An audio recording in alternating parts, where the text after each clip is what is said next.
This section deals with the probability distributions of random variables. Let's define a random variable. A random variable x is a numerical outcome,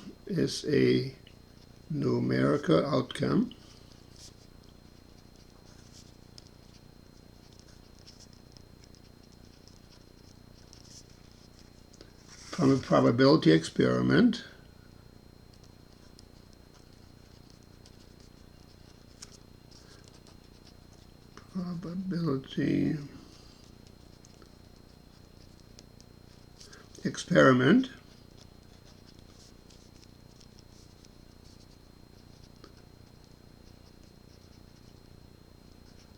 whose value is determined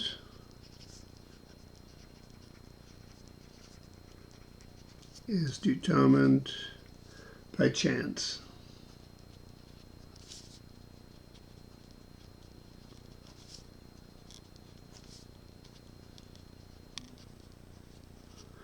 For example,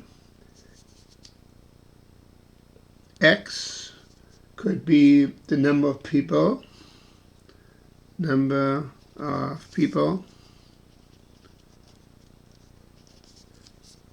a randomly chosen car.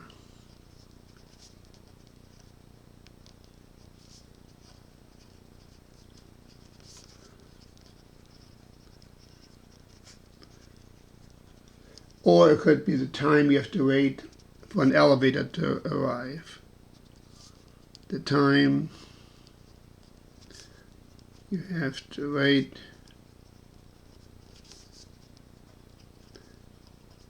for an elevator to arrive.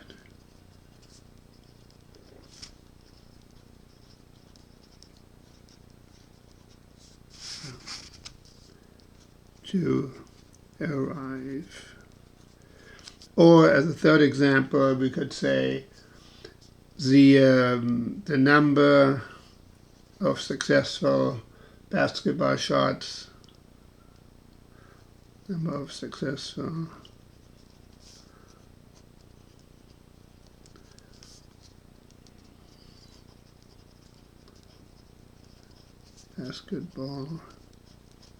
shots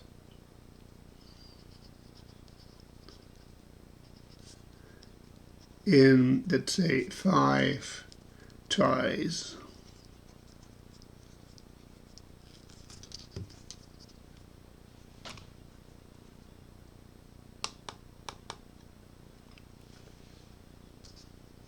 And we say a random variable is discrete if the number of possible outcomes is countable.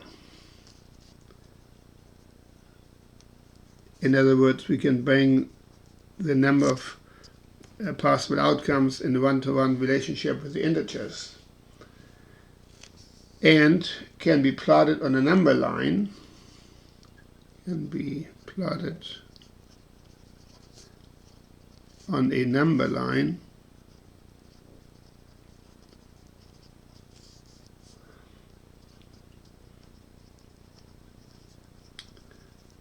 with space between each point.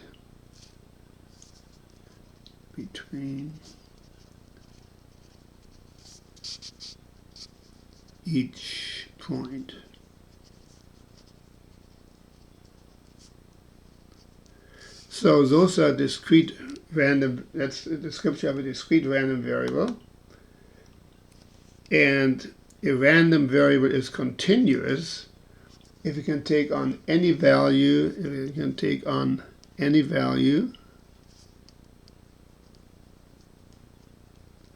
within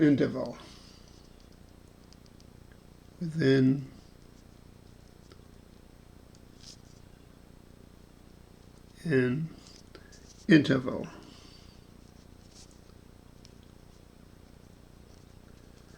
In other words, not just integers, but any value in between.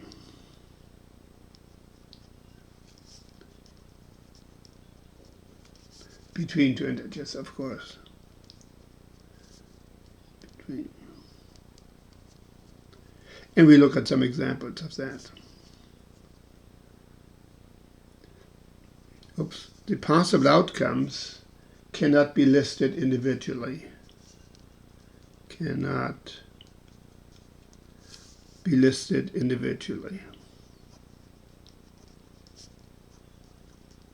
In other words, there are uncountably many possibilities.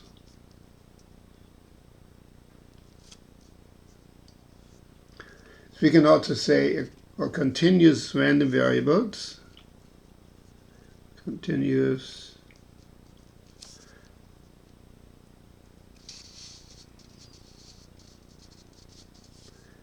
random variables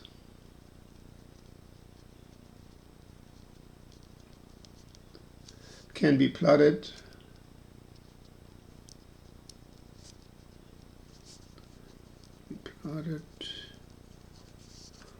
over an uninterrupted region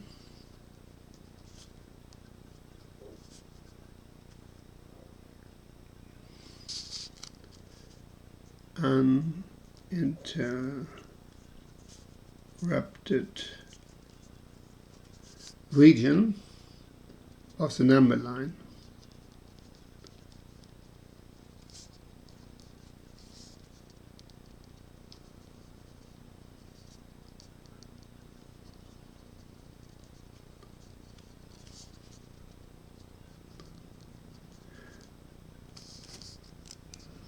Okay, let's look at some examples here, which is which.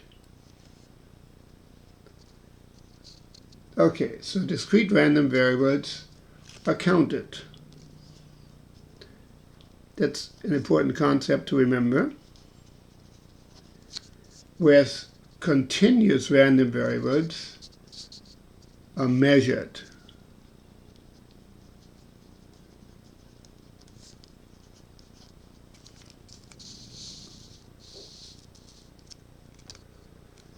So let's look at some examples of this. Discrete or continuous.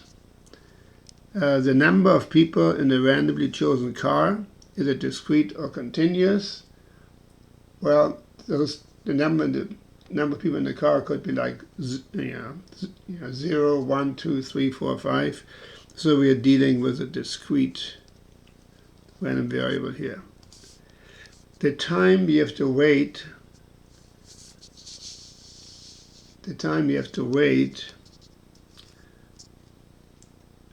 Oh, I'm sorry, I skipped down the number of people that's discrete. Okay. The gallons of gas bought randomly in a randomly chosen customer is continuous. Why? Because it could be any amount. So that's a continuous random variable. And the arrival time of an elevator, that of course would also be continuous because it could be any number of seconds or minutes, that is. The number of baskets you make in 5 shots, that of course is discrete. We can count them. That's 0, 1, 2, 3, or 4, or 5. And the number of light bulbs that burn out in a room of 10 light bulbs in the next year. Well, we can count the light bulbs, so it's from 0 to 10. So they would be also discrete. And the length of wait times the length of time between calls to 911, there could be any length of time. So here we're dealing with a continuous random variable.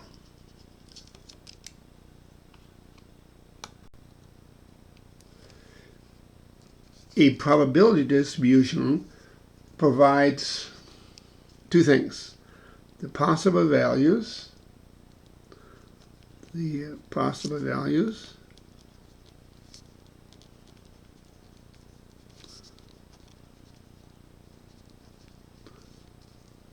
of the random variable,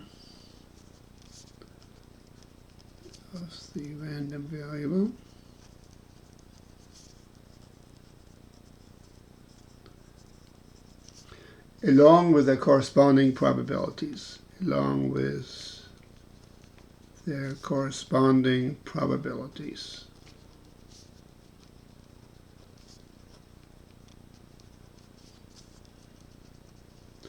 So it's two things. Probabilities. And a probability distribution can be presented in the form of a table. It could be a table. It could be a graph. Or in form of a mathematical formula. Or mathematical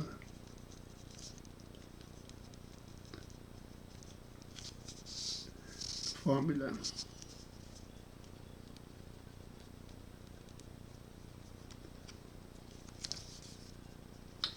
Okay, now there are certain requirements about a probability distribution, and there are basically two.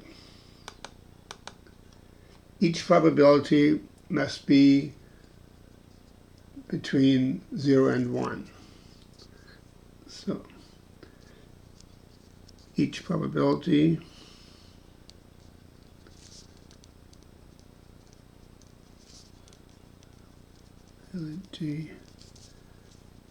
must be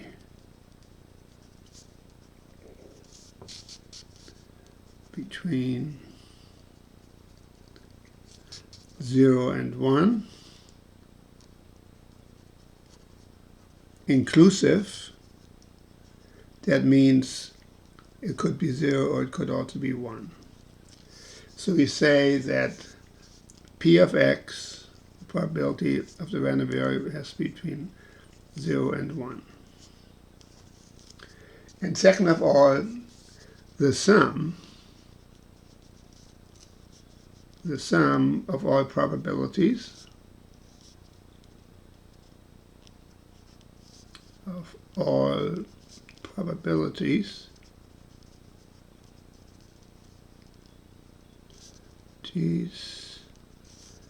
must equal 1.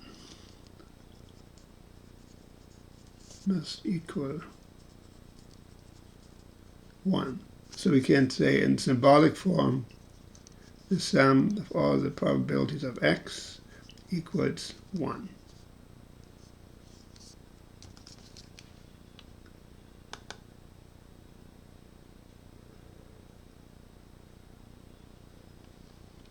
So, when we look at an example, and here's one, on a holiday weekend, X, the number of DVDs rented from a Redbox by a randomly selected customer.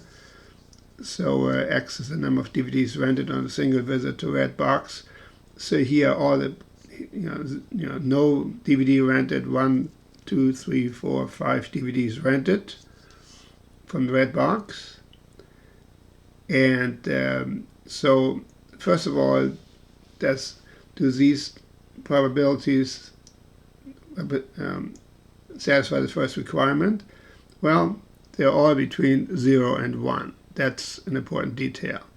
So the second thing we need to do is we need to add up the probabilities to check what? To see. Sorry. So when we add up all the probabilities, 10, 8, 2, 6, 14.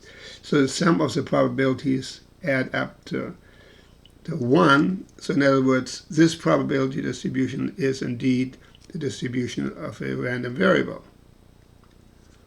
So the answer is yes. It satisfies both requirements.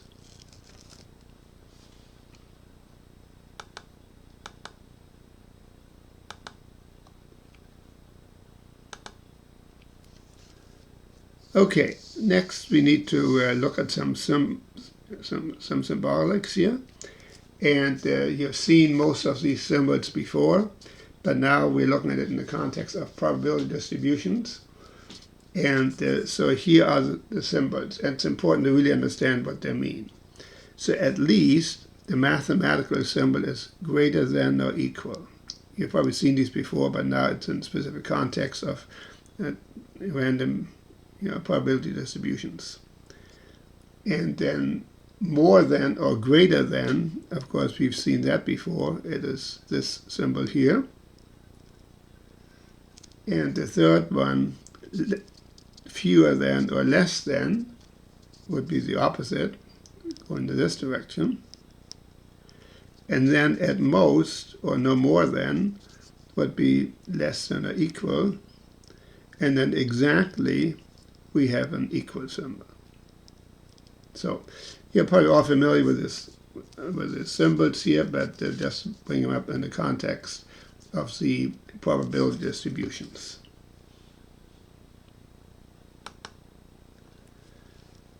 So write in symbols and then find the probability a randomly selected customer rents more than 4 DVDs. So more than 4 DVDs would be the probability of renting 5.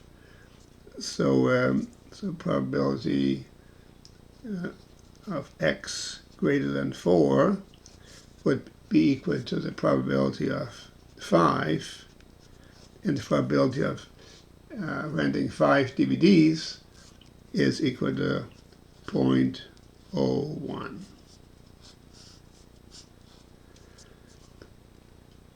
Then when we look at the second part, less than 2 DVDs, well, that's the probability of x less than 2.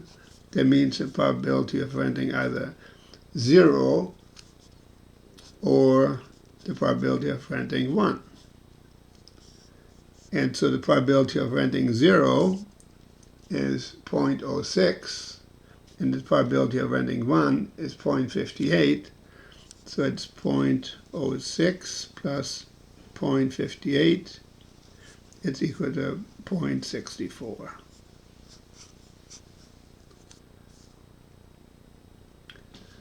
And when we look at the next one, at least 3 DVDs, that means the probability of x greater than or equal to 3.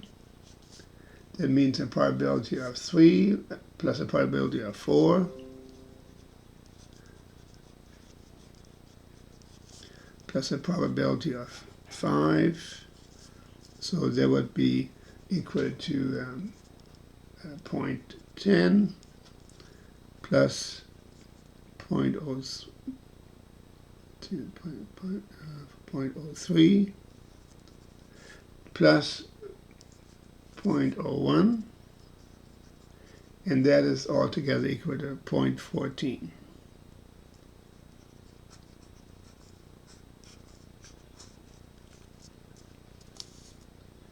And then at most 2 DVDs, that means the probability of renting less than or equal of 2.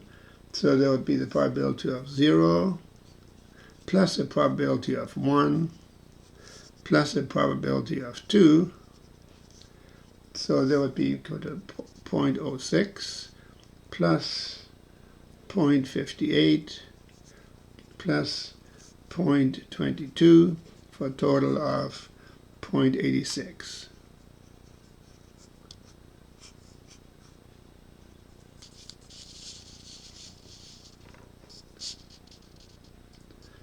And then the last one, at least 1 DVD. Well, at least 1 DVD would be the probability of x greater than or equal to 1. So we could add up all the probabilities of renting 1 and renting 2, etc., until we get to 5, and that turns out to be 0.94. Or we can say it is 1 minus the probability of none. In this case, 1 minus 0.06, which would also be 0.94. So here it really makes sense to reduce the amount of additions of the work you have to do, to say the probability of at least 1 would be equal to 1 minus the probability of none.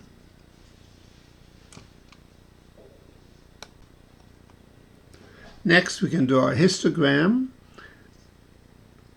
It's called a probability histogram,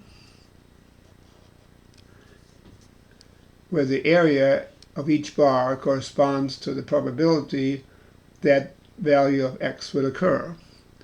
So then for 0, the probability was 0.06, so it would be about here.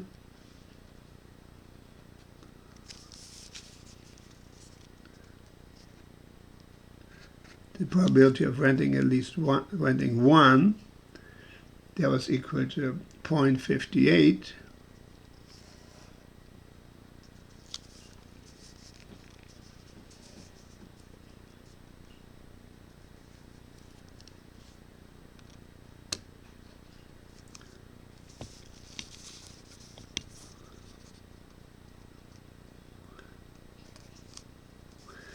And the probability of renting 2 was equal to 0.22. About here. The probability of renting 3 is equal to 0.10.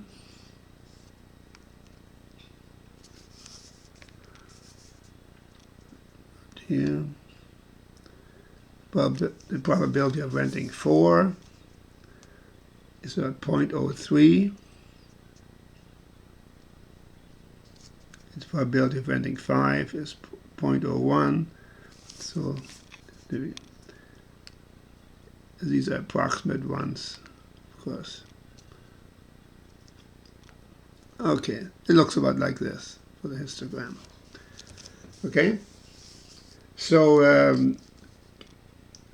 0.06 would be here, 0.58 would be here,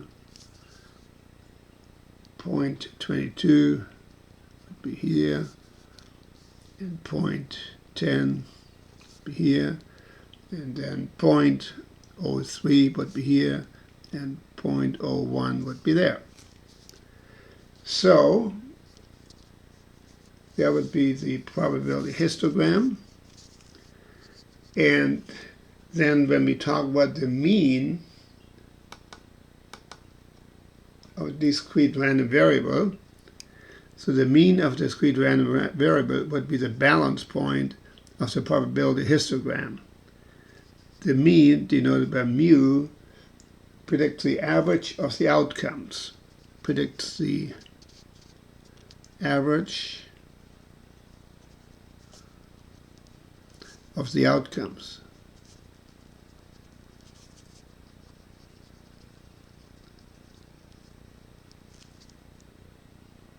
If the experiment were repeated, if the experiment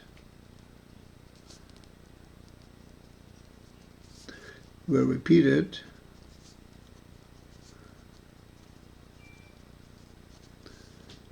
over and over and over. This value is also called the expected value, and we'll talk more about this later. The expected value, and it's typically represented by the symbol E of x, the expected value.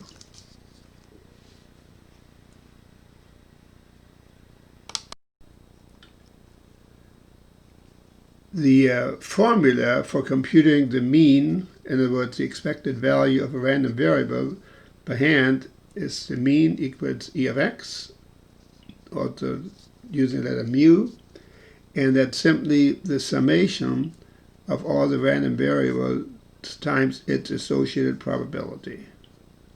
Okay, and so we look at an example here about the number of DVDs rented in a single visit.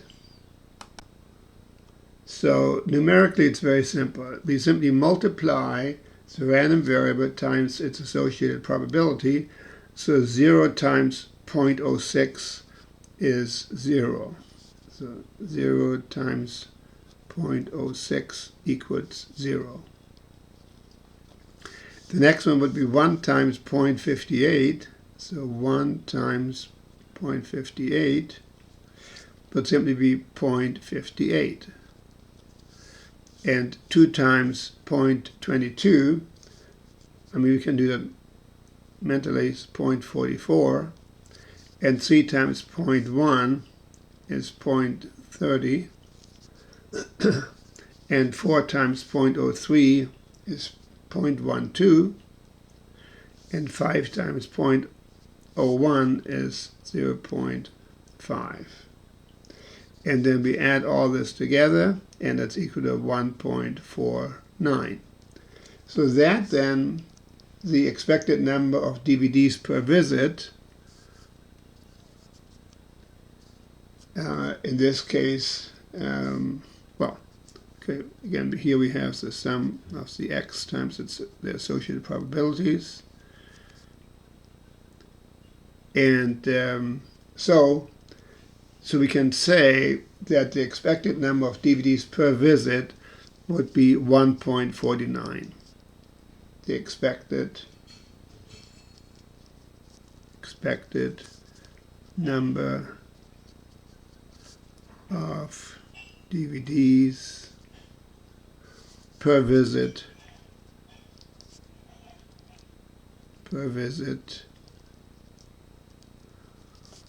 is 1.49. Or we can say on the average 1.49 DVDs are rented per visit, which of course means the same thing. So the mean for the probability distribution is relatively simple. It's the summation, the sum of all the products of the random variable times its associated probability. Just what we did in the example above. The standard deviation is slightly more complicated. It is the square root of the summation of the random variable squared times its associated probability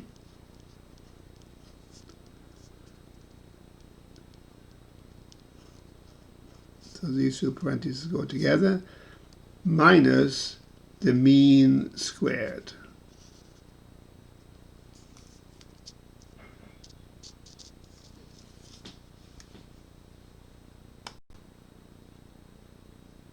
I'm leaving it up. Well, we already computed the mean as 1.49, and for the standard deviation, I leave it up to you to compute the value for that using this information given the distribution here, and it's 0.933. So work it out yourself. It's going to take a little bit, but go through the math and see if you can come up with the correct answer.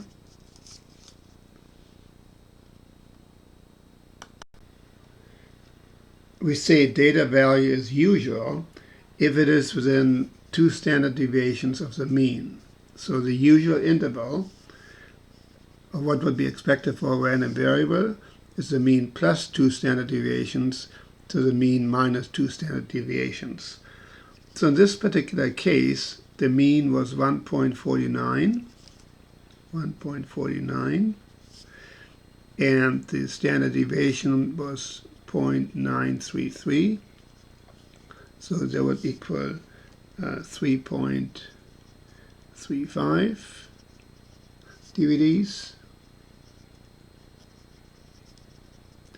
And the mean minus 2 standard deviations would be 1.49 minus 2 times 0.933, or minus 0.37 DVDs. So between 0 and 3.35